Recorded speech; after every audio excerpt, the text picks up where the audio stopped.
Seniors, stop. Are you still eating the same foods you've trusted for decades, the ones that feel comforting, familiar, without realizing they might be aging your brain faster than time itself? After 60, your body changes. That's no surprise. But what most people don't realize is that the brain changes too. And some of the foods that once felt harmless may now be quietly wearing down your memory, your clarity, your focus. The hardest part? Most people never notice, not until it's already taken hold. I know this because I've lived it. When my wife was alive, she used to say, "You always forget where you put your keys. Maybe it's not just age, maybe it's the bacon." I used to laugh. I thought, come on, what's a slice of bacon going to do? But looking back, I understand what she saw. It's the little things, the habits, the patterns that chip away over time. Not in a day, not in a week, but slowly, year after year. And if you're anything like me, you want to keep what matters most: your independence, your conversations, your ability to walk into a room and remember why you went there. So in this video, I'm going to walk you through 3 everyday foods and a few extras that research now links to faster brain aging in older adults. These aren't rare or exotic ingredients. They're probably in your fridge or pantry right now. And I'll show you simple swaps that protect your mind without giving up the meals you enjoy. This isn't about dieting. It's about defending the only brain you've got. Because if we want to stay active, clear-headed, and present in our 60s, 70s, and beyond, it starts right here. With what we eat. Let's get into it. Processed meats. Still eating bacon, ham, or sausage after 60. You may be feeding your brain's worst enemy one bite at a time. We all know processed meats aren't great for the heart, but the brain? That's what really surprised me. Processed meats, bacon, pepperoni, deli ham, sausages, hot dogs are loaded with nitrates and nitrites. These preservatives aren't just about shelf life. Once inside your body, they can turn into nitrosamines compounds that may damage neurons, the very cells that keep your mind sharp. When I was younger, Saturday mornings meant bacon on the stove, the smell filling the kitchen. Even years later, I kept that tradition. But I didn't realize I was also stacking up years of oxidative stress in my brain. As we age, the brain becomes more vulnerable to inflammation. Your natural antioxidant defenses, the systems that clean up damage, start slowing down. And when you add processed meats to the mix, it's like throwing matches on dry grass. One study in the American Journal of Clinical Nutrition found that older adults who ate the most processed meats had significantly faster cognitive decline. Not just the occasional name forgotten, but slower thinking, reduced attention, even mood changes. And switching to lean or low-fat versions doesn't solve it, because the issue isn't just fat, it's chemical processing. The smoke flavoring, the preservatives, the additives, these are what seem to cause the most harm. There's another problem too: blood flow. Processed meats contribute to high blood pressure and stiff arteries.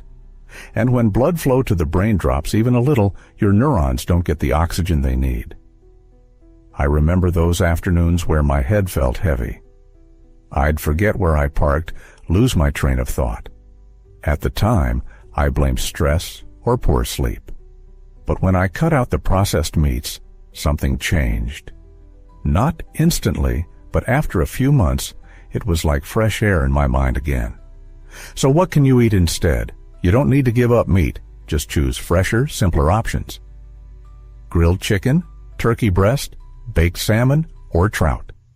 Even lentils, beans, or a boiled egg with olive oil and sea salt, all better than a strip of bacon full of chemicals. And how you cook matters. Bake, grill, or steam. Avoid frying or charring, because you're not just feeding your stomach anymore, you're feeding your brain. Sugary baked goods. Think that muffin in the morning is harmless? It might actually be shrinking your brain one bite at a time. I know that sounds dramatic, but give me a moment to explain.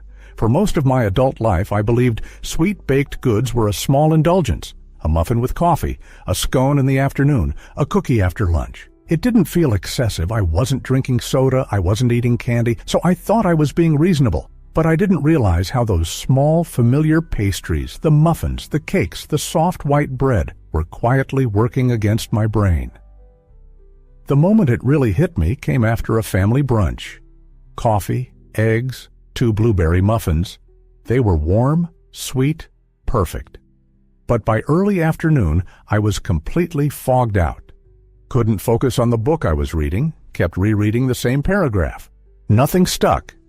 That wasn't the first time, but it was the first time I made the connection.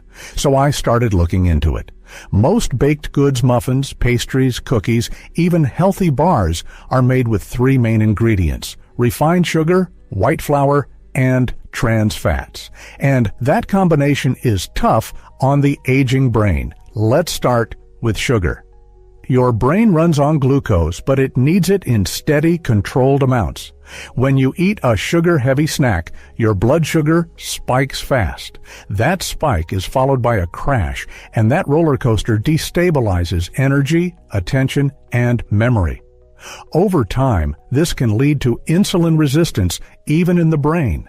Some researchers now call this type 3 diabetes because it interferes with how the brain processes fuel, and without fuel, neurons struggle.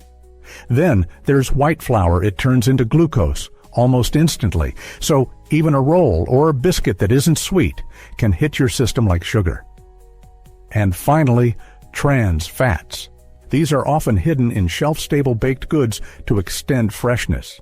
But trans fats increase inflammation and reduce levels of BDNF, a brain chemical essential for learning and memory.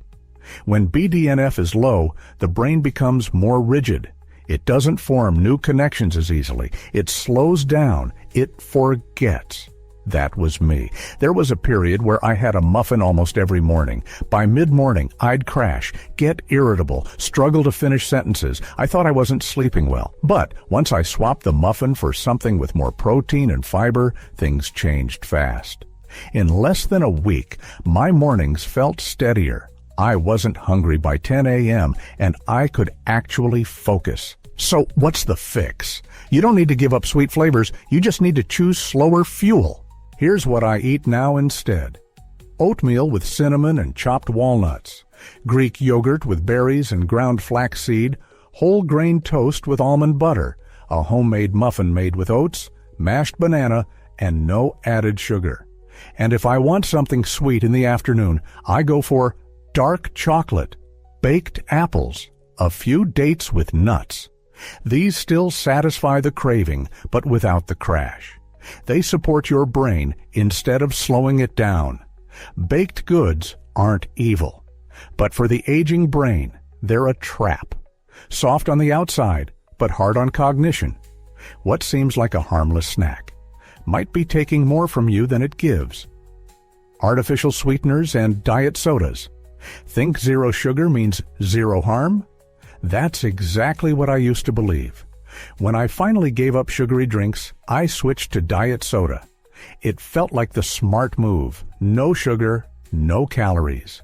Seemed like a win. I even remember saying to a friend, "Well, at least I'm not drinking the real stuff anymore." But after a few months, 1 or 2 cans a day, I started noticing something. Not in my body, in my mind. I was more distracted. My thoughts felt foggier. Little details slipped more often.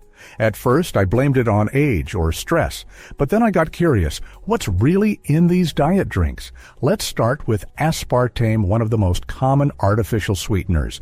You'll find it in diet sodas, sugar-free yogurt, chewing gum, even some protein powders. Several studies have shown that aspartame can interfere with neurotransmitters, especially serotonin and dopamine. Those are the chemicals your brain uses to regulate mood, motivation, and memory. And when they're out of balance, everything feels off. Some researchers now believe that regular exposure may increase the risk of stroke, anxiety, and even dementia, particularly in older adults. Then there's sucralose, better known as Splenda. It doesn't spike blood sugar, but it can disrupt the gut microbiome, the balance of bacteria in your digestive system. That matters more than most people think, because the gut and the brain are deeply connected. When your gut is inflamed or out of sync, your brain can feel the effects in focus, mood, and clarity. I didn't know any of that when I started drinking diet soda, but I knew how I felt. And here's something else I learned. Artificial sweeteners trick the brain. They activate the sweet taste receptors so your body gets ready. It releases insulin. It prepares for sugar. But then, sugar never arrives. That disconnect can cause confusion in your metabolism. It leads to stronger cravings, poor appetite control, and over time, slower cognitive response. I lived it. For a while, I had 2 cans a day. It became a habit after lunch, again with dinner. I didn't think it mattered, but my memory was worse than ever. I'd lose track of what I was saying mid-sentence, and I found myself constantly looking for something sweet even when I wasn't hungry. Eventually, I quit, cold turkey. Within 2 weeks, things shifted. My focus sharpened, my cravings faded. Even my mood felt steadier. So what do I drink now? I kept it simple. Sparkling water with lemon or mint, herbal teas like peppermint, ginger or chamomile, iced green tea with a splash of citrus, water with frozen berries or cucumber slices, and sometimes just warm water with lemon in the morning. When I want something sweet, I reach for something real fruit, honey, or a piece of dark chocolate. Not a chemical substitute. Artificial sweeteners aren't food, they're signals. And after 60, our brains are more sensitive to every signal we send. The label might say 0 calories, but the cost to your brain, that's a lot harder to measure. Refined vegetable oils. Still cooking with vegetable oil every day. You may be fueling low-grade brain inflammation with every single meal. For most of my life, I thought I was doing the right thing. Butter was out. Olive oil seemed fancy. And everywhere I looked, magazines, TV, even food packaging, I saw the same message. Vegetable oil is the healthier choice. So I used it for everything. Scrambled eggs, stir-fries, roasting vegetables, even baking. But years later, when I started looking into brain health, I kept seeing the same connection again and again: refined vegetable oils and neuroinflammation. Here's why it matters. Most common oils like soybean, corn, canola, sunflower, and safflower are highly refined. They're chemically extracted using heat, pressure, and solvents. And that process damages their structure, turning them into something unstable inside your body. These oils are loaded with omega-6 fatty acids.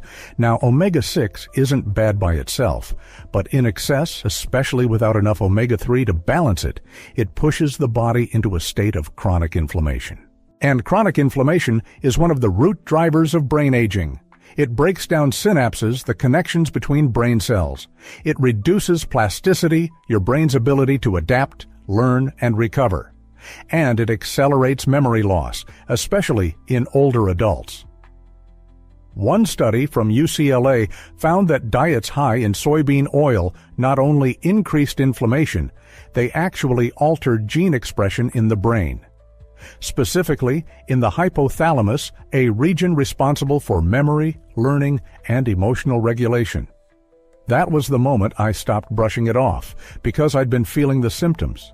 My thoughts were slower. I felt more irritable. I'd hit that foggy zone in the afternoon like I just couldn't stay sharp. At first, I blamed age, but then something else happened. During my wife's chemo treatments, we met with a nutritionist.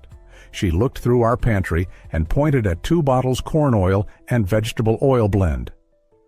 "I'd throw these out," she said. "They're not doing either of your brains any favors." That stuck with me. So here's what I changed. I stopped buying anything labeled vegetable oil. I started cooking with extra virgin olive oil for dressings, light sautéing, even over roasted vegetables. For higher heat, I use avocado oil stable, neutral, clean.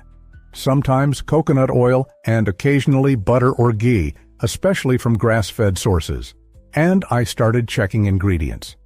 I was shocked at how many healthy snacks and sauces were loaded with cheap, refined oils.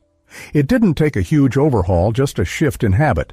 But after a few weeks, I noticed the difference. My energy leveled out. I didn't hit that afternoon slump. And mentally, I felt clearer. Your brain is made mostly of fat, and the fats you eat literally become part of it.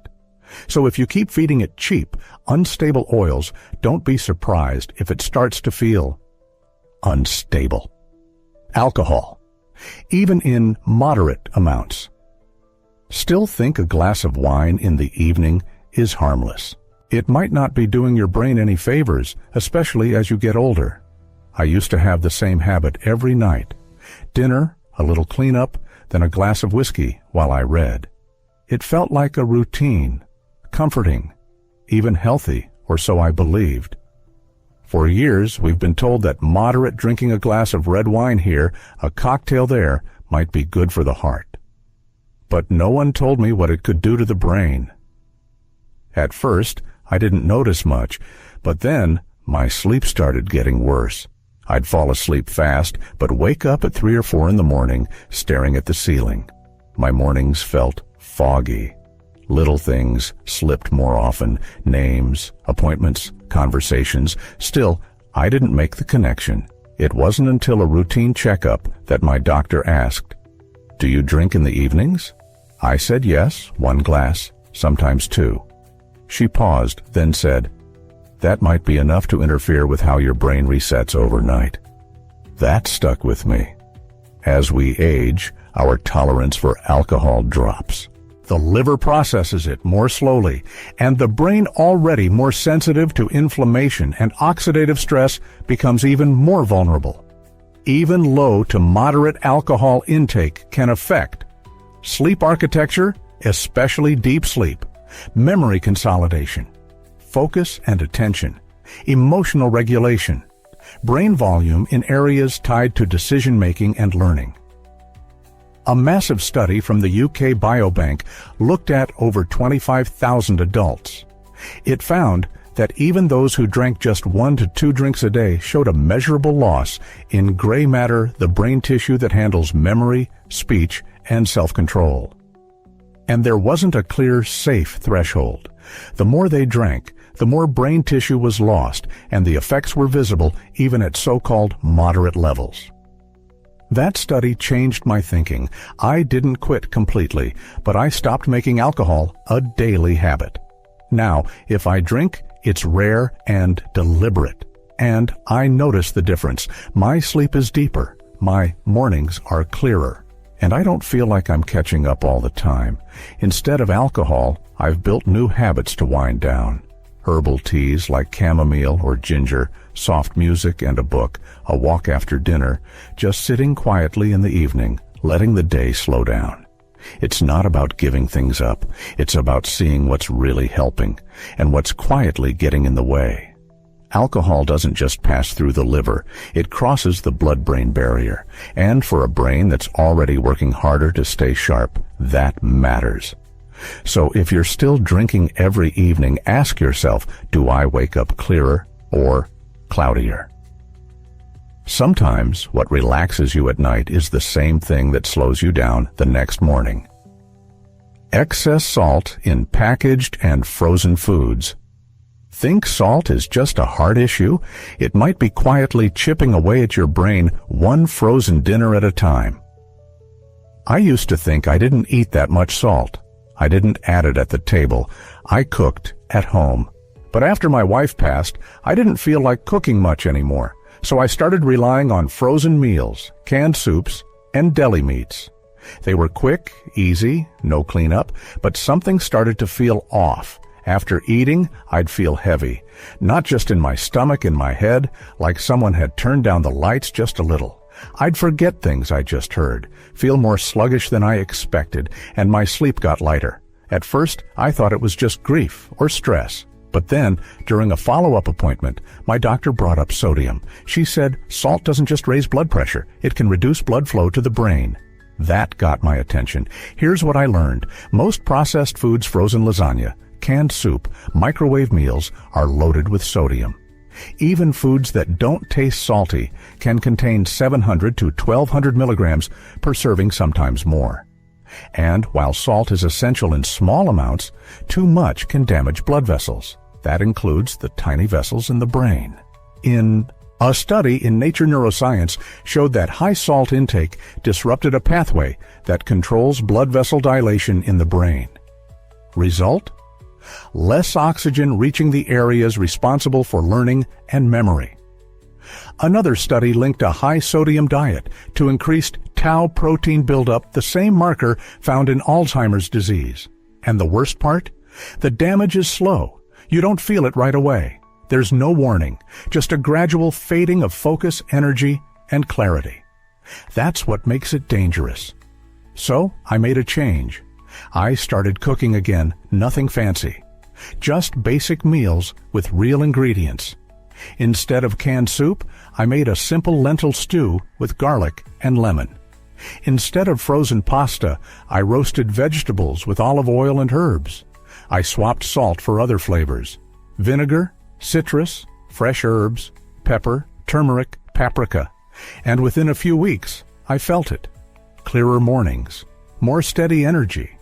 Even my memory felt more reliable. You don't have to eliminate salt, but you do need to watch where it hides. If the label says over 600 milligrams per serving, pause. Ask yourself, is this meal worth the long-term cost? Because salt doesn't just live in the shaker, and the damage it does can be hard to undo once it's begun.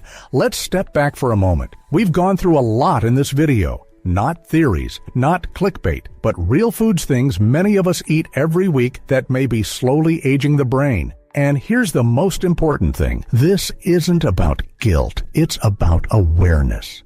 Because brain aging doesn't happen all at once. It's slow, gradual. One skipped night of sleep, one frozen meal, one habit you never questioned. The truth is, your brain gets a vote at every meal. Let's recap.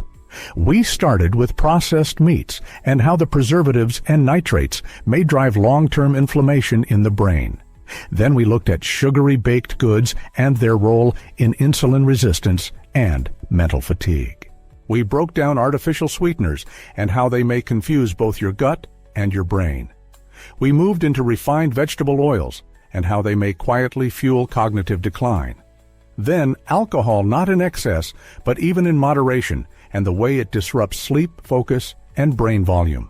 And finally, excess salt, especially from packaged and frozen foods, and its quiet impact on circulation, clarity, and memory.